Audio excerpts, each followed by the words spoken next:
لیکن اپنے بچوں کو وہاں پہ بانٹ دیا. اب غور کریں میرے بھائیوں, یہ صحابہ اکرام کا دور گزرا ہے. اللہ سے دعا کرے اللہ تعالی ہم تمام کو صحابہ اکرام کی طرح عمل کرنے کی توفیق عطا فرمائے. اور آگے آئیے, اللہ نے حکم دے دیا. کون سا حکم تھا؟ ہجرت کریں. کیا کریں؟ ہجرت کر کے آئیں. اور ہجرت بھی کرنا ہے تو کہاں پہ جانا ہے؟ آج مدینہ. کہاں جانا ہے؟ مدینہ. آ رہی آواز میری آپ کو؟ آپ کی آواز نہیں آ رہی. کہاں جانا ہے؟ مدینہ. مدینہ جانا ہے نا. اب قربانی دینا ہے. کون سی قربانی؟ کون سی قربانی؟ جو آپ کے گھر گئے وہ گھر کو چھوڑنا پڑے گا. جائیداد جو گئے چھوڑنا پڑے گا.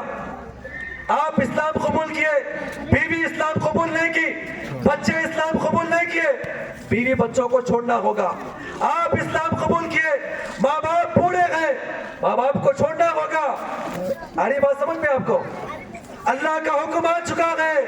آپ کا کاروبار مکہ کے اندر بڑھا گئے, لیکن اللہ کا حکم تھا کاروبار کو چھوڑنا ہوگا. اور کہاں پر نکلنا ہوگا؟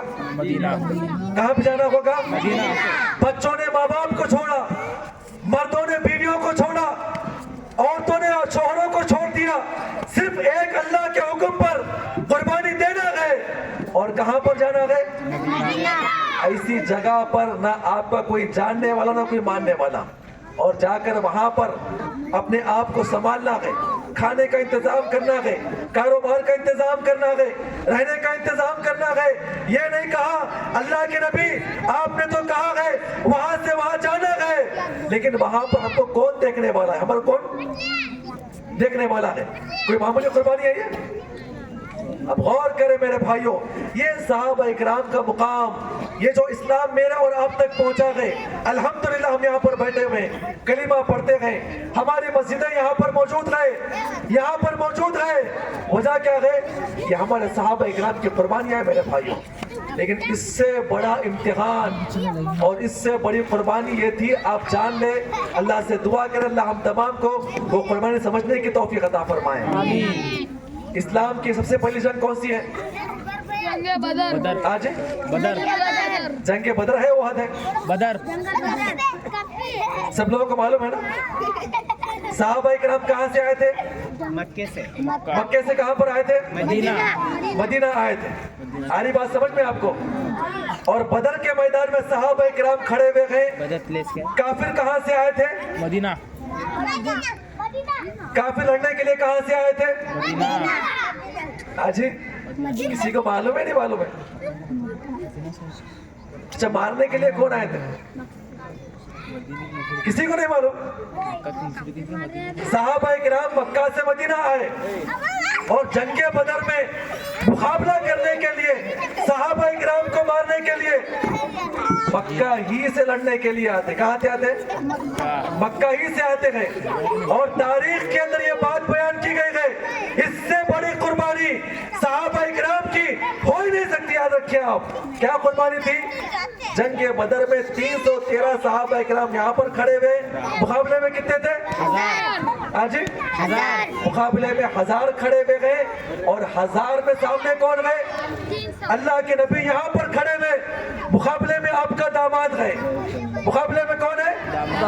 آپ کا داماد گئے. ابو بکر یہاں پر کھڑے ہوئے گئے. مقابلے میں آپ کا بیٹا گئے. عمر بن خطاب یہاں پر کھڑے ہوئے گئے. مقابلے میں کون ہے؟ آپ کا بھائی گئے. مصعب بن عمیر یہاں پر گئے. مقابلے میں آپ کا بھائی کھڑا ہوا گئے. کسی کا باپ ہے, کسی کا بھائی ہے. اللہ کے نبی یہاں پر کھڑے ہوئے گئے. آپ جیسا کون ہے؟ عباس سامنے کھڑے ہوئے گئے. اس سے بڑا امتحان صحابہ اکرام کے لیے نہیں تھا. آگے بڑھے صحابہ اکرام, مقابلہ کیا, لڑنے کے لیے آگے بڑھے.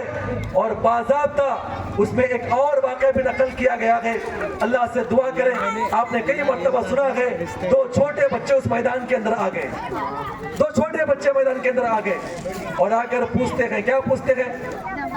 یہی پوچھتے ہیں کہ اے عبد الرحمن ابن عوف, چچا جان ہمیں ذرا بتائیے ابو جہل کہاں پر ملے گا؟